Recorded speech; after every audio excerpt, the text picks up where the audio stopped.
Welcome to the EBC Chicago podcast. I'm here with Willie D. Why do they call you Willie D?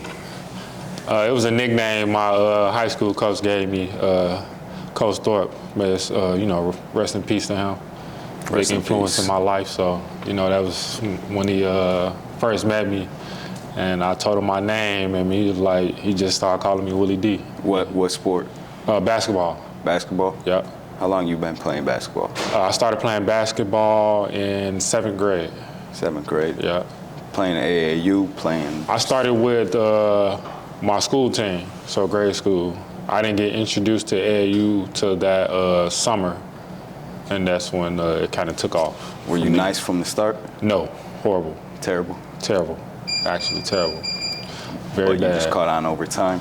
Yeah, it took a year for me to catch on. So by my eighth grade year, I was starting, and I was putting up double. So like 20 and 12. Did you just naturally have the athleticism, and then you had to learn the skills, or? Yeah, so I had the athleticism, and I just had to learn the skills. Okay. So. Did you ever think about playing? You played in high school, right? Yeah, played in high school. What high school? North Lawndale College Prep. North Lawndale. You ever think that you were gonna make it to the next level? For sure I did. I think everybody growing up think they gonna go to the league. I thought I was going to the NBA. Did you actually have a good chance though? No. Nah. Nope. Well, so is that, I guess, what got you into working out? What got you into calisthenics? Because that's what we're doing here. We just came from the park. Yeah. We're sore as shit. We had a good workout. But what got you into calisthenics? Why are you doing this? So even before calisthenics, what got me into working out, we never had like weights and stuff when I was in high school. We didn't have, the money to have a decent gym room. My school was on the west side. We had to share the school with another school. And so we didn't have a real gym. We just had a court to practice on. So we did a lot of calisthenic stuff then. I didn't realize, we did a lot of push-ups, we did toe raises, a lot of stuff with our body weight. Mm-hmm. So fast forward, I'm an adult. Like I said, I still never ever worked out before. I had a work injury, and back in 2020. Doing what? So I worked for the post office. Oh. So I was delivering mail, and I was coming down the hill. It was snow, and I slid, went in the air, fell on my back, on my left side, back and hip. So going to PT for that, they was telling me, you got a weak back, and your hip kind of tight, or whatever. And that's from not being active, from playing ball and stuff. I stopped playing ball once I graduated. So how long was this after you graduated? I graduated in 2011. I hurt myself in 2012. 2020. So that's 20. Yeah. So that's a long ass time. Yeah, not being active. Dang.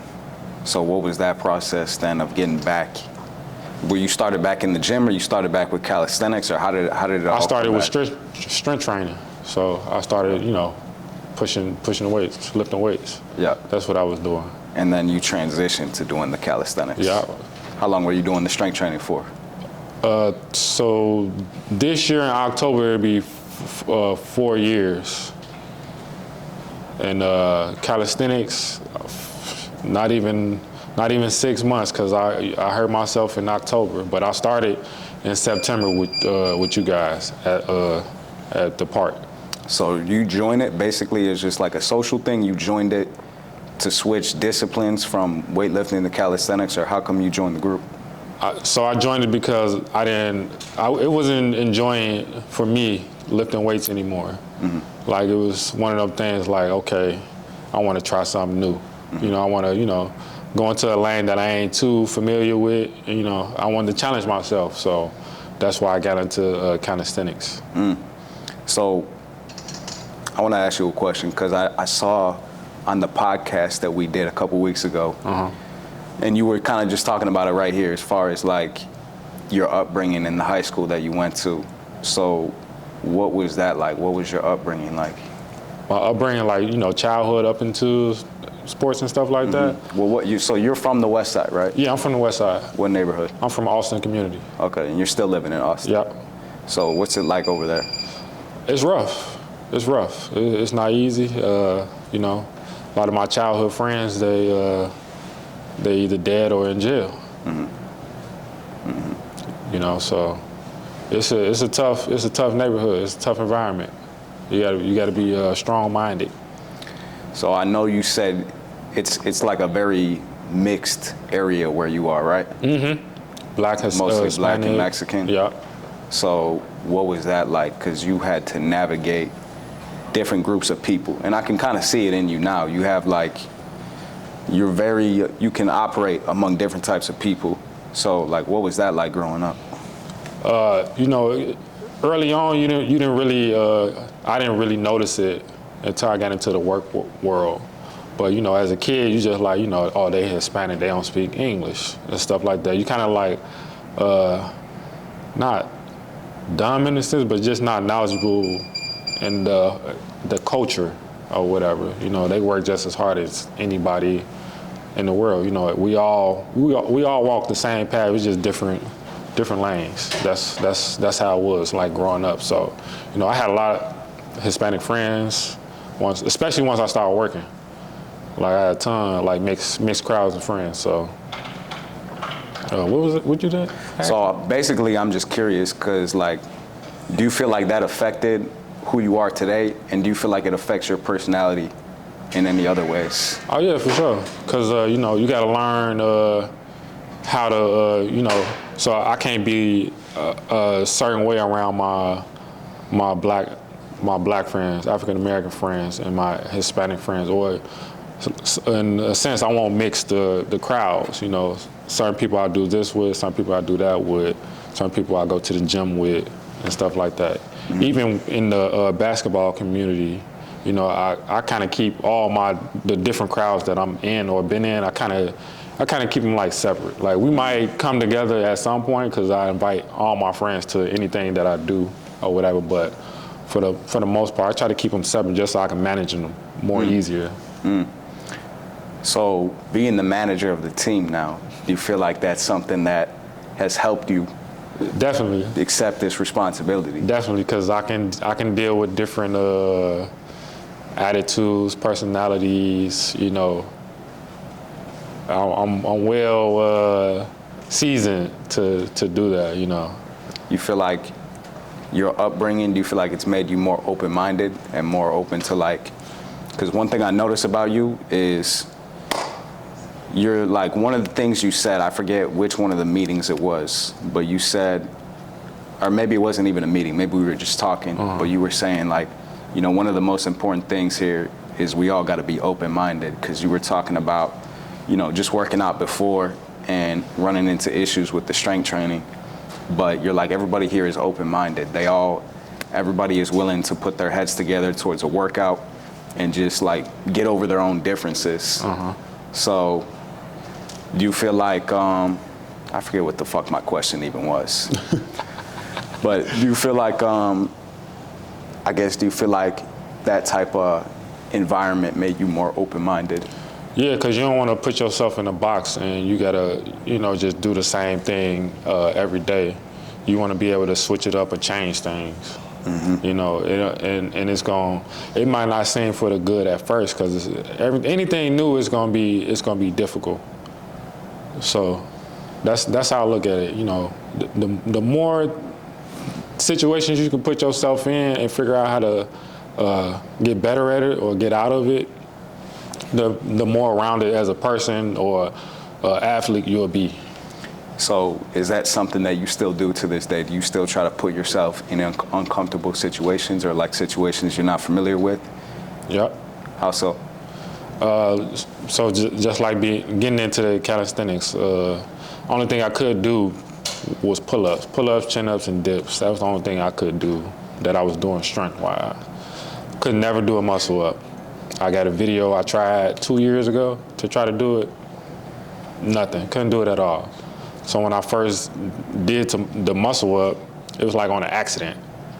And so that made me like, okay, I gotta lock in so I can be able to do this, because this some unfamiliar territory. So, you know, I buckled down. I met you guys, y'all helped me too. And now I'm practicing like handstands, very, very hard. You need a lot of balance, stability, core.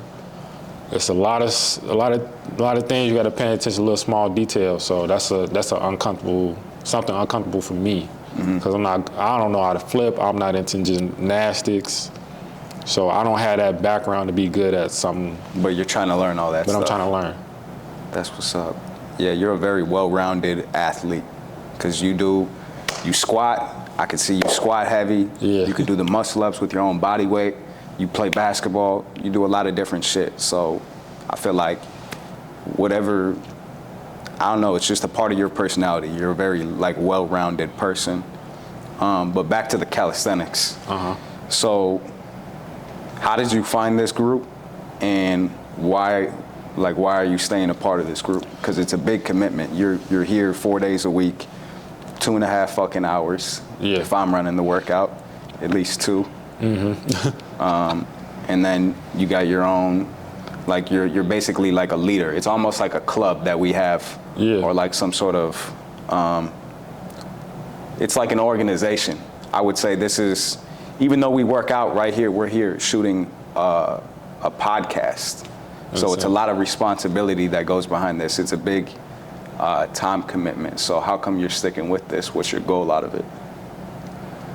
You know, I always wanted to be, I ain't gonna say like a leader, but I wanted to be somebody people look to, or, you know, like, oh, this person right here, that's somebody you should follow, because they, you know, they lead by example. I want people to, you know, like work hard. But you know, if I'm not working hard, why should they work hard? You know, so. Why do you want to get people to work hard? Why are you trying to influence people? I want to influence people so that they know that, you know, they can. It's possible to do anything in the world as long as you just put the work in. You just got to show up every day. You know, some days you might not feel your strongest, but as long as you show up, you still gonna be better than before you came in. So that's how I try to lead. I try to, you know, that's why I try to be the first person at the gym. Practice start at 6:30. I'm trying to get there at 6. So I can watch and see who come in late, or I'll make sure they can do them 50 burpees. You know, I'm gonna hold people accountable, because if I come late, I'm gonna do my 50. So. Where do you think that comes from? How come you developed that? Or do you feel like you were just born with that natural leadership ability? No, so I had a situation. It was my 8th grade year, and I was playing AAU ball, and you know, I was getting frustrated with the AAU thing, and I told my grade school coach that I was gonna quit. And he looked at me and he said, "Quit for what? You started it, you need to finish it." You know, regardless if you're gonna go to that school where that coach is at or whatever, because that's what the whole situation was. You know, I was like, I'm not finna go to this school no more, so I don't think I want to play with them. And I was like, I'm finna quit just so I can, you know, not do anything. But he was like, no, you can't start something and not finish it. And that was just the first instance with me with almost quitting something. So I learned from that. I was 13 years old. That was my first lesson of, you know, when you start something, don't ever quit. And that stuck with you. So to where you are now, like obviously you're a father. Talk about that. What's that like? I love it. I love being a dad. I love being, you know, a positive role model for him. You know, it's I don't know. It's one of my biggest accomplishments being his father. You know, I had a dad growing up, but you know, he wasn't as he was active here and there, but you know, I kind of want to do it different. I want my son to know I'm there for him no matter what. So yeah, that's what pushed me to be a good dad. So what type of way are you trying to influence him? Like, what type of man do you see him becoming? And like, what do you do to try to influence him? So my son, he sees everything I do. I show him, I show him the workout videos. I showed him the battle. You know. How old is he, by the way? He's 8. 8. He's 8 years old. So you know, he's a little. Yeah, 8 going on 20. He's a big ass kid. Yeah, he's a big kid. You know, I just I want him to be a man of integrity. I want him to, his word is his bond. You need to keep your word. You say you're gonna do something, you need to do it. Don't back out of it. Don't be afraid of anything. I want him to. I'm working with him in his emotions. He used to be, he didn't know how to. How you say it? He couldn't control his emotions. He'd get real mad, or he'd be crying, and he'd shut down. He won't talk. So now, when he gets angry, he talks. He tells me what's going on, what made him upset. He's very expressive now. Yeah, he didn't know how to express his emotions earlier on when he was a little bit younger. A few years ago. So that's one thing I want him to be able to do, and express his emotions well. That's two big things right there. That's one of those. The part about your word being your bond, that's like one of my core values for me personally, because I know I've had a lot of people in my life that they told me they're gonna do one thing and then they end up doing another. So just as a man, that's the type of man that I want to be. I want to be somebody that holds his word, and you can trust him to hold his word. And then the other part about expressing your emotions, I think that's another really key thing for men today, because I feel like a lot of men don't know how to express their emotions. That's facts.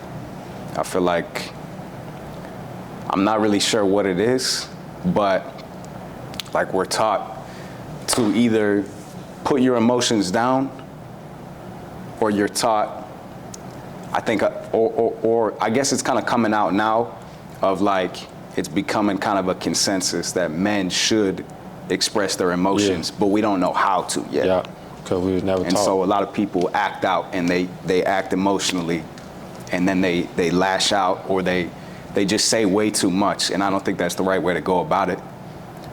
Why do you feel like shit is that way? What do you think it is?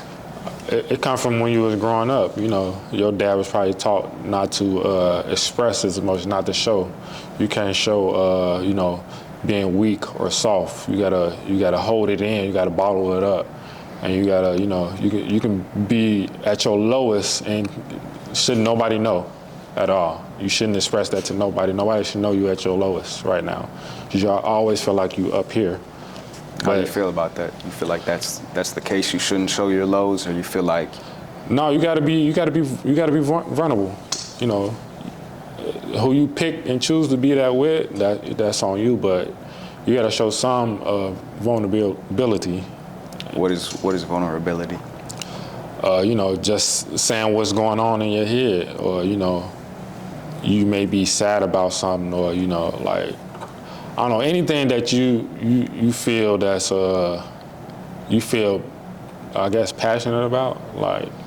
Like some people, like, man, I can't get this muscle up, and it's I can't get over 5 muscle ups, but you holding it in all day. You ain't even told your girlfriend or whoever you with, or whoever you confide in. You ain't told them, like, man, I can't get over 5 muscle ups.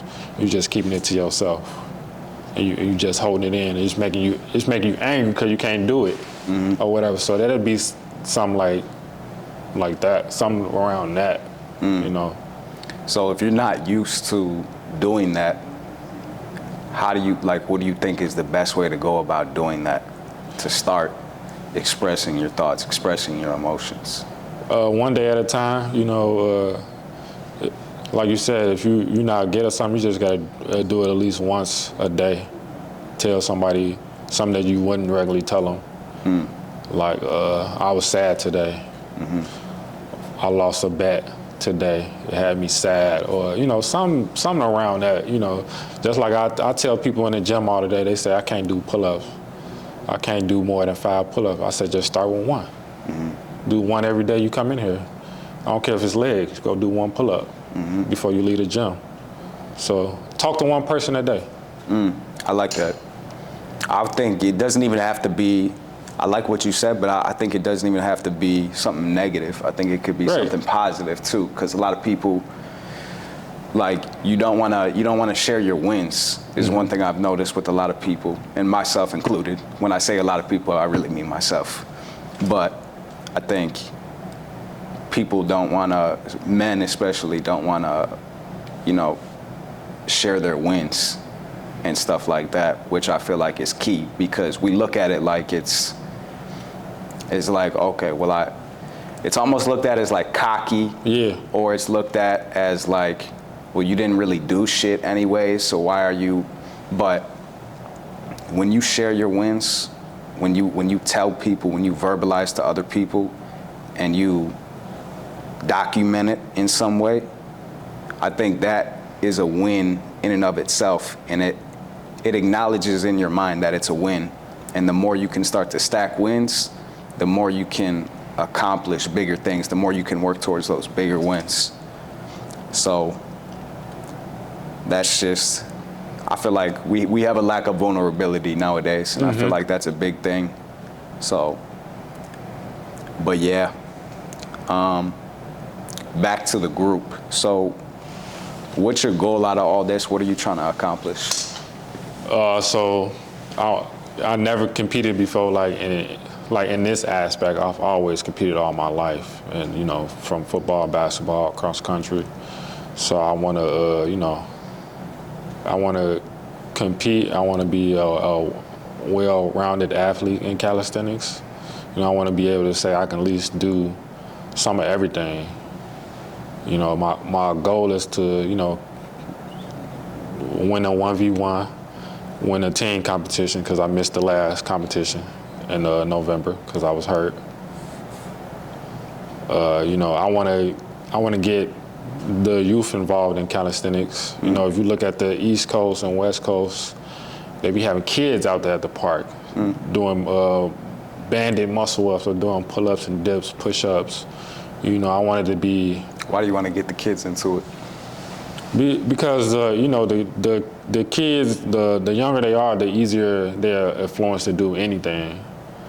So if they see drugs, violence, shooting in front of them, once they get older, that's what they're gonna do. They're gonna do drugs, violence, and shooting, robberies, whatever. So if they see something positive in front of them at a young age, it programs in their mind like this is something I can do right here. I can do this all my life instead of being a criminal or a drug dealer or anything like that. Cause that's where it starts. When you're kids, that's when you know what you might do when you get older. You kind of got an idea like this is how my life gonna turn up. My life can possibly turn out to be when you're a youth, adolescent.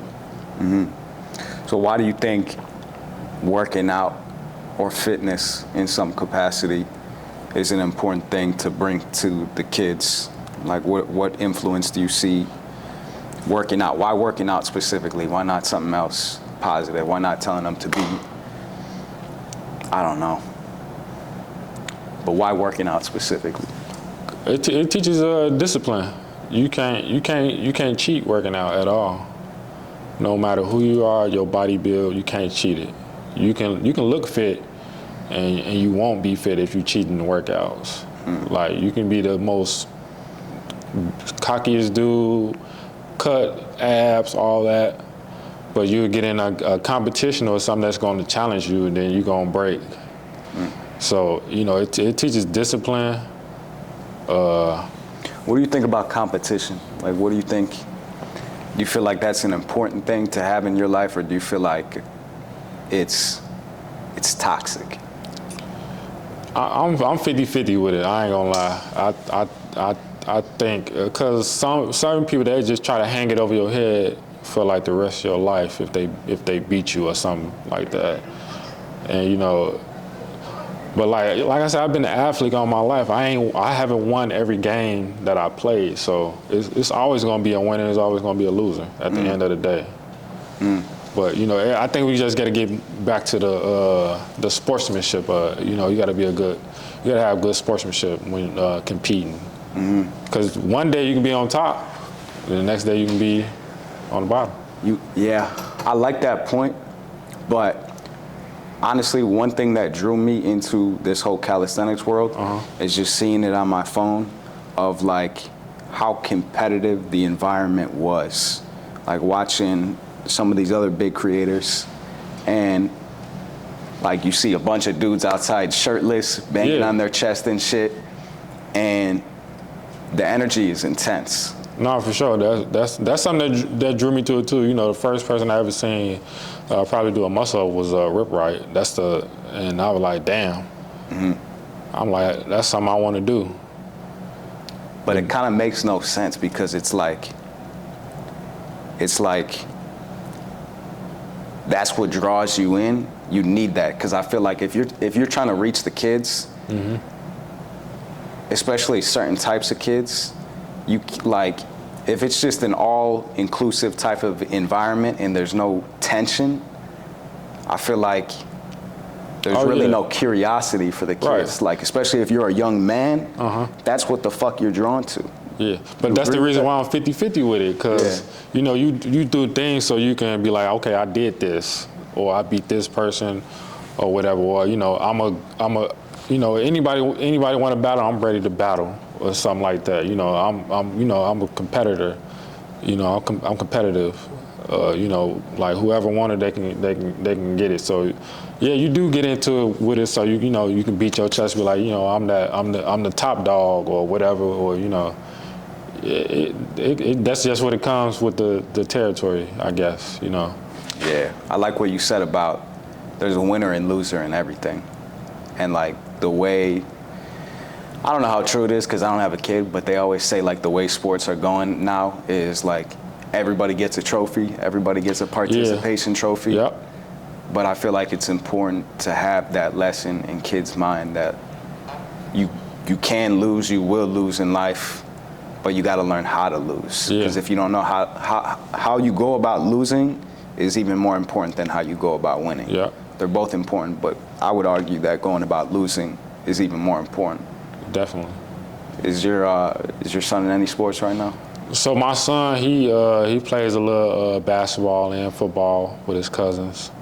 So nothing super organized now, but I do basketball camps and stuff like that, so I try to include him in those camps so he can get, you know, a feel for the game. Mm-hmm. I still want him to pick what he wants to do. That's important. That's important.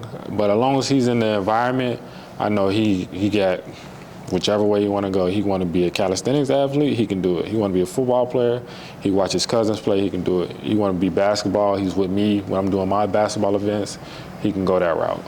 I like that. I like letting them have options, because if you try and force them to one route, the kid's gonna resist it. Yeah, it happened to me. It wasn't with my with you know my nephews or my son. It was my youngest brother. You know, I wanted him to play sports so bad. I wanted him to play football, basketball. You know, and you know I look back, I was pushing it on him, especially the basketball, because my younger brother, he like 6'4". He's 6'4", too, similar build to me, and you know I wanted him to be an athlete so bad because he was the youngest. He's the last one, and you know it I ain't gonna say it backfired, but you know it pushed him away from it. You know, because now he's getting tired of doing it because it wasn't fun to him then. Yeah. So you know, you can only want something so bad for a person. Yeah, they gotta want it more. Being a trainer. That's one thing that I've learned is like they gotta want it. If you try and push them towards it, they're gonna quit. They're gonna quit. Yeah. But how do you feel like, or I guess, what do you feel like the role, what advice would you have for somebody, maybe in your shoes, who was graduating from high school and they don't know what they want to do with their life? They were an athlete. Now they're not playing sports anymore. They don't know which route to go. Like, what's one actionable piece of advice that you would give to them? Man, looking back, because that's basically what happened to me. I didn't know what I wanted to do. I would definitely tell them to get into like training or whatever, because they already know the drive it takes to be an athlete. And most athletes, they have a goal already. So now you're just helping them achieve it. So it's not, like you said, when you push certain, like the everyday person, they could possibly quit on you. An athlete is less likely to quit on you because they want to get to the highest league they can get to, or whatever sport they playing. They got that competitive mindset. Yeah, they already got that competitive mindset, so they want to put the work in. They want to get better every day, especially if they top athlete in this state or whatever they playing. So it's a little bit. It makes you fall in love even more with the journey. Mm-hmm. But obviously, it doesn't stop with working out. So that's like, how do you feel like? How can you translate that competitive mindset to the rest of your life, or how do you personally? How I translate it? Yeah. So like right out of high school, I got a job. Mm-hmm. I wanted to be the best cart pusher. Mm-hmm. Cause that's what I was doing. I was a bagger. Did you really, or are you just saying that? I'm for real. Like I wanted to be like, if somebody call off, I'm gonna call Will and see if he wants some extra hours. So I was trying to be the best bagger cart pusher when I first started working. That way I know I can get hours. I know I was dependable or whatever. So, I was competitive in pushing carts, going to get carts. Mm-hmm. They're like, wow, look how fast you went and got that row of carts. Stuff like that. I'm serious though. So I always wanted to, and it didn't just stop there because, after that I started learning how to use the cash register. Mm-hmm. I won cashier of the month 3 months in a row. Then my boss said, like, I can't keep giving you the cashier of the month. She said, I gotta let somebody else win because now they complaining. But she was telling me, like, you are one of my best cashiers, And it just went up. I went from cashier to the supervisor over the cashiers. How much money were you making as a cashier? Let's start off how much money I was making as a bagger. I was making $7.75 an hour. This was back in 2011. $7.75 an hour. That was still nothing then. Nothing, still nothing. Cashier $8.50. So I got a couple cents. Mm-hmm. Then and this is fresh out of high school? This is fresh out of high school. Fresh out of high school. I was making big bucks. Nah, no way. No way. Did it feel like big bucks at the time? It did. I didn't have no responsibilities. Yeah. I was still staying home with my mom, so, she didn't ask for much. So, it felt like a lot of money to me at that time. You feel like having that competitive mindset helped you through that job? Because me personally, I've worked the job making $8.25. Albeit it was a little bit different situation. This is like 2-3 years ago. I was down in Texas working at a GNC, and I was making $8.25, and I felt like I was a slave. Oh yeah. But this day and age, yes. Yeah. But even then, in 2011, even though it was a while ago, I feel like that's still not that much. Do you feel like having that competitive mindset helped you get through that stage of life and help you get through that job? Because I think if a lot of other people were in that position, they would have felt like, I'm coming fresh out of high school. I'm from the west side of Chicago, and now I'm making $8.25 an hour. Fuck this shit. Let me go a different route. Let me do something else. It definitely could. It definitely could push somebody out. It pushed a few people out that I work with. They were like, I ain't finna deal with this. I can go sell drugs and make more money than this. You know what I'm saying? So being competitive, because I always knew as I go up, I'm gonna get more money. Mm-hmm. Them quarter raises gonna turn into 50-cent raises, dollar raises, so on. So that's how I thought about it. I thought like, I could be getting in trouble. Mm-hmm. That's how I stayed out of trouble before I started working. Mm-hmm. I had basketball practice Monday through Friday. Then we had tournaments on the weekend. I ain't getting home until Sunday night. I'm not coming from basketball practice until almost 10 p.m. We had study hall for an hour, 4 to 5, practice from 5 to 9. I get home at 10. I ain't got no time to get in trouble at all. So you didn't get into any trouble as a kid? I got into a little trouble. But nothing major? Nothing major. A couple fights here and there. That's about it. What about as an adult? No. Fast forward to where you are now. What do you do now? What do you do for work? I work at the post office.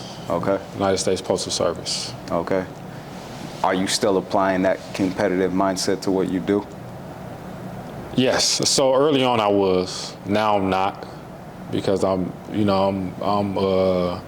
cool where I'm at, with my career with the post office. But when I started, I wanted to do a lot in the post office. But then COVID hit, worked us like crazy. That's when I injured myself, and I was like, you know what? I'm not finna put my all into this job. They're gonna replace me as soon as I fall or drop dead. They already got my replacement, waiting. So now, I'm cool in my position. I don't want to go up any higher than where I'm at right now. Because you feel like you just want to stay here, or you feel like you're gonna move on to other things after the post office? Right. So that's the reason why I'm fine with the position I'm at now, because I know, I'm gonna retire from the post office. I'm gonna be for real. That's my career job. I'm gonna retire from there. But outside the post office, I want to do other stuff. So I don't need my main job tying up all my time. That's how I'm able to come to them 4 workouts a When you week. say other stuff, you mean like personal stuff, or you mean making money type things? Yeah, like side making, jobs. Yeah, like side jobs and personal stuff, side jobs, making money, doing things that I want to do.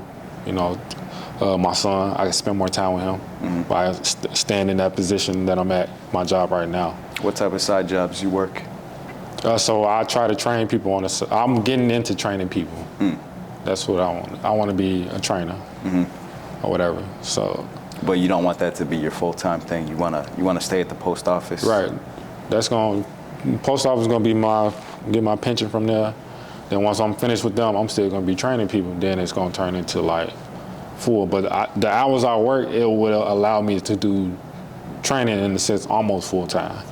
Like I can probably take 3 or 4 people a day. So what if it did start picking up, and it got to the point where like people are hitting you up all the time, and you could have a full clientele to where you could leave the post office? Would you do it? I would do it. It gotta make sense though. It gotta make sense for sure. It gotta be a good amount of money for me to be like, you know what, I don't need the post office anymore. I'll definitely leave. So would you say that's the dream, is being a trainer and making a full-time living off that? Or I guess what's the dream? Like what's your ideal future? So I would say it is the dream, but until I make it happen, I'm gonna keep this. Because this is where I'm getting my full benefits from, my 401k and all that stuff. So it's a dream though, just go training full throttle. But right now it's a partial dream. Is it a partial dream because you feel like it's not realistic, or you doubt yourself? Or is it a partial dream just because you just don't want to? It's a partial dream because first I'm not certified yet. So once that's easy, bro. I know. Well, once you can do that, I pass that in a week. In a week. That's what I keep hearing from people who they saying the same thing. So that's the smallest part of it. That's the smallest part. Then it's building the clientele and stuff building like the that. clientele, knowing what you're doing, getting the experience. But yeah, how come it's only a partial dream? I guess I'm limiting myself saying that then, because I haven't went to get that certificate. I know that would catapult it for me. Like that'll push me all the way out there. I feel more. I'm confident, but I feel even more. How many clients do you have right now? 0. 0? Yeah. You've had a couple in the past, though. Yeah, right? I had a couple in the past. Did they ever ask you if you had a certification? Nope. They didn't even care. They looked at the body. Exactly. They looked at the body and they're like, yeah, you can train me. So why are you waiting for a certification? I don't know. I'm asking the tough questions. That's a tough one. Well, it's definitely on me then. I'm the one holding me back. Nobody else is. So like you said, anybody who's ever inboxed me, they definitely have not asked, like, are you certified? Or something like that. Yeah. I mean, for me, this is what I do. I'm a trainer, but I also don't have a son, so my responsibilities are a lot different, so I respect what you're doing.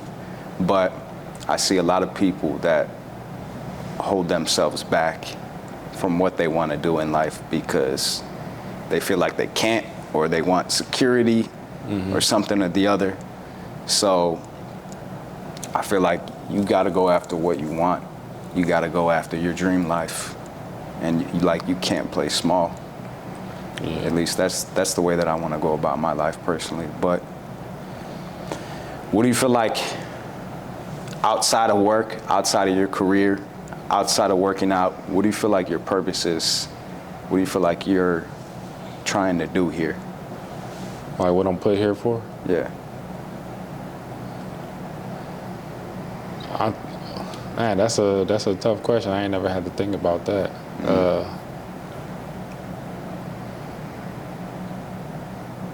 I guess I'm put here to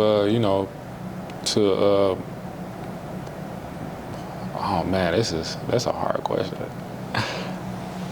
I mean, I think I was put here to show people, no matter where you come from or no matter what you've been through, any trials or tribulations that's been against you, you can do anything. So I guess people look at me and they be like, oh man, I remember when he was a stick, when I was skinny or whatever, and they see how far I got being, training and stuff like that. They feel they can do that. They feel like it's a reachable goal. They don't feel like it's out of reach. So I think I'm here to show people that, if you see someone else doing something and you want to do it, you can do it too. It's not out of reach. Nothing's out of reach in this world. Did I answer that good? You feel like personal training is your tool to be able to do that, to be able to inspire people? Yeah. That's what's up. That definitely is. Last question. What do you feel like, what's your goal with this whole group, being part of this community? What's my goal with it, with the group? I kind of asked it earlier. Yeah, you did. I don't remember what I said either. Well, you were telling me, you want to compete, you want to do that stuff, but, what are you trying to do? Are you trying to be the best calisthenics athlete in the world? Are you trying to make a business for yourself? Are you trying to start a nonprofit? I don't know. What are you trying to do with it? Man, it's endless opportunities that could come from this. I think everyone want to be the best. I definitely want to be the best at what I do. Well, my strengths. I'm always play to that. Yeah, I would start a nonprofit. I would start a business, try to start a business from this. Especially the training business. People seeing me do all this stuff on videos, and I want the group to be well known around the U.S. Well, I know that's gonna start with me because I'm the captain. So. Facts. Yeah, I want us to be. I want people to talk about us. So what are you gonna be doing for us? What can we expect in 2026 for EBC? Man, y'all gonna expect a lot. We finna. I mean, they know about us, but they gonna find out some more.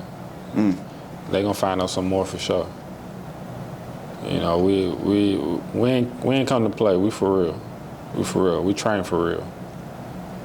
We out here. Most definitely. I said, appreciate the podcast. Thank you, sir. Let me see who's been blowing my phone up. Oh, nobody.